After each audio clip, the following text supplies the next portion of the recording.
Jesus, ele falou sobre os olhos. Ele disse: se os teus olhos forem bons, todo o teu corpo será luminoso, né? Mas ele disse: se os teus olhos forem maus, todo o teu corpo vai estar em trevas. Preste atenção. Quando uma pessoa, ela tem bons olhos, ela abençoa a si mesma, porque ela não permite que as trevas estejam presentes dentro dela. Dentro dela. Hoje em dia, para você ter bons olhos, é uma guerra, porque você vê todo o tempo pessoas julgando, pessoas criticando, pessoas que avaliam outras por aquilo que elas ouviram falar, é ou não é verdade? Por aquilo que elas acham, por aquilo que elas pensam. Às vezes, ela nem conhece a pessoa, mas porque alguém disse que aquela pessoa não presta, ou sei lá o quê, ela já tem essa visão, ela já tem maus olhos, ela tem essa dificuldade de ver as pessoas com bons olhos. Você diz assim: mas eu já vi muita gente com bons olhos e me dei mal. Deu nada, você que ganha. Porque nós, quando vemos com bons olhos, nós que estamos ganhando. Entende? Sim ou não? E o que mais tem são pessoas assim. Você vê, você que vê o programa, você vê que volta e meia liga lá, a pessoa critica. Outro dia uma mulher ligou lá, me chamou de cínico. Até parece que eu sou mesmo. Pior que eu sou, viu? Mas você vai fazer o quê? A senhora não me conhece, nunca me viu só na televisão, e ela liga lá e me xinga. É ou não é? Isso aí é de menos. Mas são os olhos, não tem jeito, é a maneira que a pessoa vê. Outro dia, há um tempo atrás, um engraçadinho mandou uma mensagem, que a gente ia fazer oração, eu peço para preparar um copo com água, né? E ele mandou uma mensagem dizendo assim: eu não tenho copo com água não, só tenho cachaça aqui. Falei: ah, é? Pois bem, pode botar a tua cachaça aí, que eu vou consagrar a sua cachaça, vão abençoar essa cachaça aí, e quando você beber, esse espírito do vício que está em você vai sair. Aí eles editaram a parte que eu falei que o espírito do vício vai sair, deixaram: pode botar a cachaça que eu vou abençoar. Agora o Brasil inteiro acha que eu bebo cachaça. Sou o maior cachaceiro. Você entende? As pessoas, elas vão aplicando aquilo que elas veem. Está nos olhos. Jesus falou sobre isso. Só que isso vai mais além. Quando nós falamos da fé, assim como nós não podemos ter maus olhos, quando nós falamos da fé, nós não podemos viver por aquilo que os nossos olhos veem. No livro, você não precisa abrir, eu vou mostrar ali, mas no livro de 2 Coríntios diz assim: visto que andamos por fé e não pelo que vemos. Ou seja, o que é andar por fé? É você andar na certeza e não pelo que você vê. Porque às vezes nós vemos a coisa e a coisa está feia. Às vezes o que você vê te assusta. Porque a gente vê coisas que nós não gostaríamos de ver. Nós ouvimos coisas que nós não gostaríamos de ouvir. Nós vivemos coisas que nós não gostaríamos de viver. Mas ele diz que nós temos que andar por fé e não pelo que vemos. Andamos por fé e não pelo que vemos. Essa palavra andar, não andar pelo que vemos, é o nosso grande desafio, porque você está vendo o problema, mas você tem que viver como se você não estivesse vendo o problema. Você está vendo a injustiça, mas você tem que viver como se não estivesse vendo a injustiça. Você está vendo a situação, mas você tem que viver como se não estivesse vendo a situação. Isso é um grande desafio. Mas aí está o poder da fé. A fé é nós cremos naquilo que os nossos olhos não podem ver. Então, por exemplo, eu pego essa taça aqui e eu coloco ela aqui, Hã? Nós não precisamos ter fé para dizer que tem uma taça aqui de água, porque os nossos olhos estão vendo. Aonde é que está a fé? A fé está nisso aqui. Eu tiro essa taça daqui e eu digo a vocês, olha, bem aqui tem uma taça com água. Você vai dizer, eu sou maluco. Não, a fé me garante que tem uma taça com água aqui. Então, andar por fé e não pelo que vemos. Por que que uma pessoa, ela se abate? Porque ela fica olhando para aquilo que está acontecendo, ela fica desesperada. Ela fica olhando para os seus problemas, ela fica desesperada. Ela fica olhando para as coisas que estão acontecendo, ela fica desesperada. Mas nós andamos por fé e não pelo que vemos. Nós vamos ver muitas coisas, já vimos, e vamos ver muitas coisas que nós não gostaríamos de ver, mas nós andamos por fé. Então a palavra diz, andamos por fé e não pelo que vemos. Então a fé é o que faz Deus ser real, por exemplo. Nós nunca vimos a Deus. Você nunca viu a Deus fisicamente? Você nunca tocou em Deus? Por isso que as pessoas, elas procuram coisas para se apegarem. As pessoas gostam de se apegar naquilo que se vê. Então ela quer ter uma imagem, ela quer ter um santo, ela quer ter um crucifixo, ela quer ter alguma coisa que ela possa segurar e dizer, esse aqui que está comigo.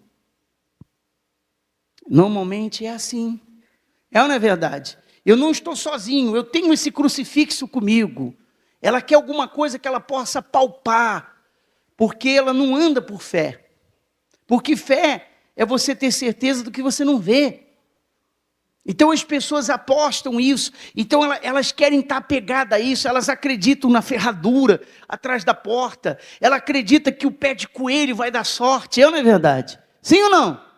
Não deu sorte nem para o coelho, coitadinho, perdeu os 4 pés. Mas ela acredita, ela precisa disso, ela se apoia nisso, entende, pessoal? Porque ela não anda por fé. O que faz nós termos certeza que Deus existe é a nossa fé. A fé que Deus deu a você. Você nunca viu a Deus fisicamente, você nunca apertou a mão de Deus, mas você crê que Ele existe, isso é fé. E se eu falar para você que Deus é uma mentira, que Ele não existe coisa nenhuma? Você não vai acreditar. Nós não vamos acreditar, porque dentro de nós, a nossa fé garante que Deus existe, mesmo nunca tendo visto Ele. Assim, você tem que ver a sua própria vida, o seu futuro, aquilo que você quer, os seus sonhos. Não ver o seu problema ou a sua situação com os olhos naturais, porque nós vivemos por fé. Então você está apegado somente a Ele. Amém, pessoal? Você não precisa de imagem, você não precisa de santo, você não precisa de crucifixo. Tem uma historinha interessante que tinha um caminhão, não sei se o pastor Lázaro já contou para vocês, do caminhão que estava descendo Ribanceira abaixo, cheio de gente. Já contou ou não? O caminhão estava descendo Ribanceira abaixo, cheio de gente. E quando eles viram que o caminhão ia esborrachar lá embaixo, todo mundo começou a pular. E aí tinha um que estava com o crucifixo do São Jorge, já viram falar do São Jorge? Bem grandão assim, o cavalo e o São Jorge em cima. E aí ele agarrou no crucifixo e falou, o São Jorge vai me livrar, o São Jorge vai me livrar. Aí pula, rapaz, pula, e todo mundo pulando, pula, não, o São Jorge vai me livrar, eu tenho fé que ele vai me livrar. E quando chegou lá embaixo, esborrachou ele, caminhão e todo mundo. E aí quando foram ver no medalhão, só estava o cavalo, o São Jorge tinha pulado também.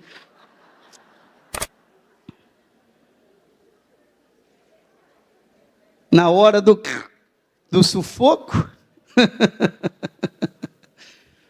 só ficou só o cavalo. Então, as aparências são os maiores inimigos da fé. Porque às vezes você olha pela sua vida, você diz, meu Deus, é a minha morte, é o meu fim. As aparências são inimigas da fé. Ele diz, andamos não pelo que vemos, mas pela fé. Temos que andar pela fé. A gente não pode andar pelo que vê. Às vezes você olha para a sua vida, você olha para a sua vida amorosa e diz, já era. Não tem mais jeito para mim não. Você olha para a sua vida financeira, você diz, não tem jeito para mim não. Você olha para a sua vida num geral e você se apavora, você se desespera, porque a aparência é horrível, é monstruosa, é assustadora, mas nós não andamos pelo que vemos. Nós não podemos andar por aquilo que vemos. É isso que a palavra de Deus está ensinando. E aí você diz assim, Bispo Márcio, parece que só eu passo por lutas na vida. Parece que só eu enfrento dificuldades na vida. Parece que todo mundo está bem. Parece que ninguém tem problema. Vou falar uma coisa para você, tome cuidado. Porque tome cuidado com o que você vê. Você vê postagens nas redes sociais, ninguém posta foto chorando, todo mundo posta foto sorrindo, não é verdade? E parece que todo mundo é mais feliz que você. Parece que artista não tem problema. Parece que apresentador de televisão não tem problema. Parece que os atores de Hollywood não tem problema. Parece que quem tem dinheiro não tem problema. A Bíblia diz que a aflição vem para todos. Eu entrevisto artistas, não fala que eu te escuto. Quando termina o programa, eles choram lá comigo. Bispo, sou drogado. Bispo, preciso de remédio para dormir. Bispo, pelo amor de Deus, ore por mim. E domingo está animando lá a sua televisão. Parece que a pessoa não tem problema porque ela tem dinheiro. Parece que a pessoa não tem problema porque ela é rica. Todo mundo tem aflição. Todo mundo passa por aflição. Isso é bíblico. Está na palavra de Deus. Pode ser quem for, pode ser rico, pode ser pobre, pode ser mais ou menos, não tem jeito.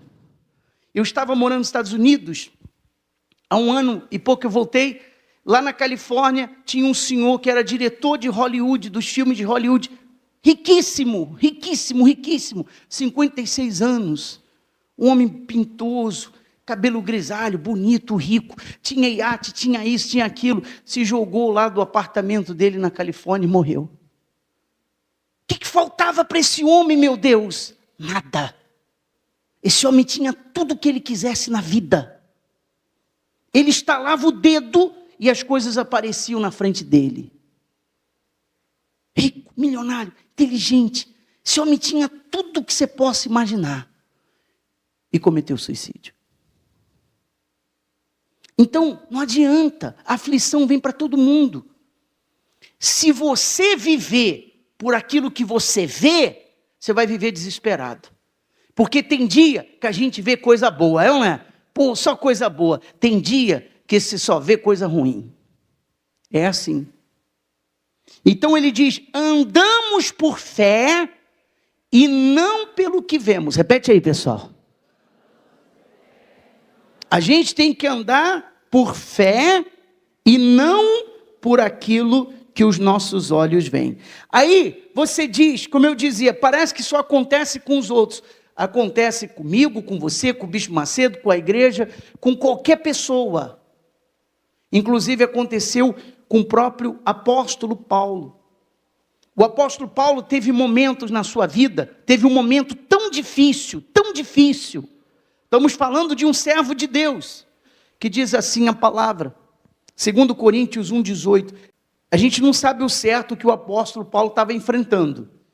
Mas você tem uma ideia que a coisa estava feia pela colocação dele no versículo. Ele diz, porque não queremos, irmãos, que ignorais a natureza do quê? Da tribulação. Porquanto foi acima das nossas forças, a ponto de desesperarmos até da própria vida. Até da própria vida. A Bíblia diz que ele estava vivendo um momento tão difícil, mas tão difícil, mas tão difícil na sua vida, que ele chegou a ponto de se desesperar da própria vida. Tamanha luta que ele estava vivendo. Quem está entendendo, levante a sua mão. Você pensa que é só você? É todo mundo. Por isso que nós dependemos da fé, por isso que nós temos que viver pela fé. A situação era tão difícil a ponto de desesperar da própria vida. E ele citou a tribulação, porque não queremos que ignoreis a natureza da tribulação. O que é uma tribulação? O que é uma tribulação? Tribulação é tudo aquilo que eu enfrento, que você enfrenta, que nós enfrentamos, que não tem explicação. Isso é uma tribulação. Não tem explicação. Você pode procurar o obreiro, você pode procurar o pastor, você pode procurar o bispo, todo mundo vai enrolar você, mas ninguém vai dizer o que realmente está acontecendo. Porque ninguém tem resposta. Ninguém tem resposta para a tribulação. Tribulação são coisas que acontecem com a gente que nós não entendemos. Coisas que nós vivemos que nós não entendemos. Você não entende. Você é uma pessoa fiel a Deus, você é uma pessoa que está buscando a Deus, você é uma pessoa que está na fé e aquilo que era para dar certo dá errado. Qual a explicação? Você está entendendo sim ou não? Quem já passou por uma tribulação aqui? É assim, ou está passando, tal. É ou não é verdade? Eu dou um exemplo de mim. Eu estava na igreja pregando a palavra, servindo a Jesus, e meus pais morreram num acidente de trânsito, os dois. Eu pergunto você, Deus não deveria guardá-los enquanto eu estava servindo a Ele?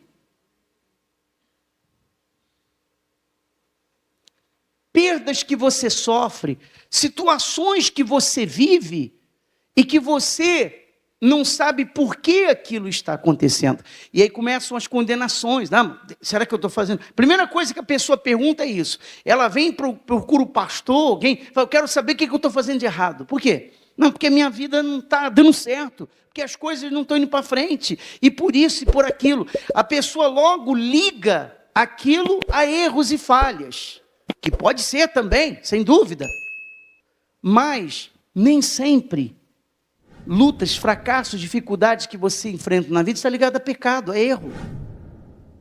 Isso é um pensamento religioso. O cego era cego, os discípulos perguntaram a Jesus, quem pecou? Foi ele ou seus pais? Jesus disse, seus cabeçudos? Não, Jesus não falou cabeçudo. Mas Jesus disse, nem ele e nem os seus pais, seus cabeças de bade. Ele não é cego por causa do pecado, não. Quem ensinou isso para vocês? Como se ele estivesse sendo castigado. Nem ele, nem os seus pais. Mas essa luta dele é para a glória de Deus. Ponto final. Porque os homens são assim, eles gostam de achar, para achar uma resposta, tem que achar alguma coisa errada que você está fazendo. Então a tribulação é tudo aquilo que a pessoa vive e que ela não acha uma explicação. Não tem uma explicação. Mas um dia, você vai entender. Mas a tribulação tem o seu lado bom. Qual é o lado bom da tribulação? O lado bom, segundo Coríntios, porque a nossa leve e momentânea tribulação produz para nós eterno peso de glória acima do quê? De qualquer comparação. Então ele está dizendo o seguinte, a tribulação vai produzir bênçãos para a nossa vida. Agora, é fácil viver tribulação? Não.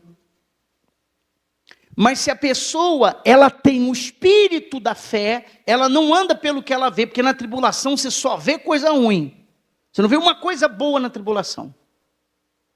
Mas se ela anda por fé, ela sai da tribulação com uma grande vitória e uma grande experiência. Amém, pessoal? Porque ela permaneceu na fé. Ela permaneceu, ela aguentou firme ali com Jesus. Então, ela sai com a vitória. Por isso que se você está vivendo uma tribulação, você tem que entender isso. Bispo, quanto tempo, o que eu tenho que fazer numa tribulação? Só tem uma coisa que você tem que fazer, você tem que esperar. Você tem que esperar. Para você vencer a tribulação, você tem que esperar. Não tem o que fazer. Se você se desesperar, é pior. Se você está vivendo uma tribulação, você tem que esperar ela passar. Às vezes demora uma semana, às vezes demora um mês, às vezes demora 6 meses, tem que esperar. Não tem o que fazer? Não tem o que fazer. Então, muitas pessoas na tribulação, elas perdem a fé, porque elas se desesperam. O apóstolo Paulo disse, eu vivi tribulação na minha vida, a ponto de me desesperar da minha própria vida. Nós estamos falando de um homem de Deus, cheio do Espírito Santo, servo de Deus, que se desesperou da própria vida por causa da tribulação. Ora, você abriu aí em Romanos 5 para a gente terminar. Romanos capítulo 5, versículo 3. Ele diz, lê comigo. Não somente isto, mas também, o que a Bíblia manda fazer? Não, está de brincadeira, né? Nos gloriamos nas próprias tribulações. A Bíblia diz que quando nós estamos sendo atribulados, é para a gente ficar feliz. Meu Deus do céu. Quem fica feliz numa tribulação? Ninguém. Qual a pessoa que se alegra? Pô, minha vida estava tão boa, agora começou a dar tudo errado, graças a Deus. É assim, pessoal? Não, ninguém fica feliz na tribulação. Essa paz estava cansado de paz, agora eu quero... Não, a pessoa, ela não se alegra, mas a palavra diz, nos gloriemos nas próprias tribulações, sabendo que a tribulação produz perseverança, e a perseverança, experiência. Você vê o benefício da tribulação. A tribulação faz você ficar experiente. Você fica experiente. Uma coisa é você conversar com um obreiro, servo de Deus, que tem 6 meses de obra. Outra coisa é você conversar com um obreiro que tem 40 anos de obra. Qual a diferença dos dois? Qual a diferença? A experiência. O que tem 40 anos já tomou muita paulada na vida. Então ele pode te ajudar mais, ele tem mais experiência. Você vai no médico, você precisa fazer uma cirurgia do coração. Então você procura um cardiologista. Você tem um que se formou ano passado, bacaninha ele, um doutor bom. E você tem um que tem 40 anos de profissão. Qual você confia mais? Por quê? Porque já morreu muita gente com o erro médico dele. Ele já esqueceu tesoura dentro do cara. Não é? Já esqueceu o esparadrapo. E ele foi aprendendo com os erros. Então ele é um médico bom. Não é? Os primeiros foram, mas depois para salvar você. Não é? Ele matou os primeiros, depois salvou os últimos. Então, ele tem o quê? O que ele tem? Ele tem experiência. Ele é experiente. Então, a tribulação, ela torna você experiente. Amanhã, você passou uma guerra, sei lá, na sua família, na finança, qualquer luta. Amanhã alguém vai lá chorar para você e diz, olha, eu estou passando uma guerra. Fica firme, porque eu também passei e venci. Você tem o quê? Você tem experiência. Então, a tribulação produz experiência. E a experiência produz esperança. Quer dizer, a pessoa, porque ela é experiente, ela fica esperançosa. Ela diz, eu sei que eu vou sair dessa. Por quê? Porque eu já tenho experiência de outras que eu venci. Não sei se você está entendendo. Você sabe que você vai vencer essa tribulação porque você já tem experiência de outras que você já viveu. Quantas situações que nós já vivemos que parecia ser a nossa morte. Agora eu não escapo. Quem já viveu situação de agora eu não escapo, eu não. Não é assim? Olha você aí, Vivinha. Porque você venceu e você ganhou experiência. E a experiência faz a diferença. A experiência faz a diferença. Experiências espirituais fazem a diferença. Uma pessoa experiente, ela é segura na sua fé. Amém, pessoal? Ela é segura. E como é que você cria experiência? Você cria experiência nas guerras que você vive, situações que acontecem. Se você perguntar assim, qual foi, ou qual é, porque ainda estamos vivendo na fé, qual o maior desafio, Bispo Márcio, que o senhor já viveu com relação à fé? Meu maior desafio é crer sem entender. Você tem que confiar em Deus sem entender muitas coisas que acontecem. Esse é o maior desafio. Você orou para o seu filho ser curado, ele morreu. Você tem que entender. Você orou para o contrato dar certo, deu errado. Você veio aqui, pediu a Deus, pastor colocou a mão, disse, em nome de Jesus, ó, vá lá, vai dar certo. Vitória é sua, está determinado, está profetizado. Chegou lá, deu tudo errado. Sim ou não? Vai lá. Você tem que confiar sem entender. Você vai fazer o quê? Você tem que crer sem entender. Quantas coisas já foi determinado aqui no altar que ia acontecer na sua vida e não aconteceu? E você tem que confiar sem entender. Pastor, lá nos Estados Unidos, a senhora grávida, o sonho dela é ter um filho, o sonho da vida dela. Ela foi lá no jejum, pastor orou, determinou, ela já tinha perdido um filho e tal, e vai acontecer, senhora, é impossível tal. E ela saiu toda feliz. Chegou terça-feira, ela teve um aborto espontâneo e perdeu a criança. E ela foi lá falar comigo, bispo, pelo amor de Deus, o pastor falou, ele me abençoou aqui nesse altar. Não é uma guerra? Sim ou não? É uma guerra. Então você tem que confiar sem entender. Você tem que confiar na promessa de Deus. Você tem que andar não pelo que você vê, mas pela fé. Estou vendo tudo de cabeça para baixo, mas eu creio que no final eu vou vencer. Amém? Você tira pela igreja. Quem é o dono da igreja? Hã? Não é o bispo não. Quem é o dono da igreja? O dono da igreja é Jesus. Supostamente, era para tudo dar certo para a igreja. Porque se o dono da igreja é Jesus, como é que ele vai deixar alguma coisa dar errado para a igreja? E tem um monte de coisas que dão erradas para a igreja. Um monte de coisa. Então, se você andar na razão, você vai perder a sua fé. Você vai desacreditar de tudo. Por isso o apóstolo disse assim, andamos por fé e não pelo que vemos. O que você está vendo? Bispo, estou vendo que a coisa está feia para mim. Ande por fé e não pelo que você vê.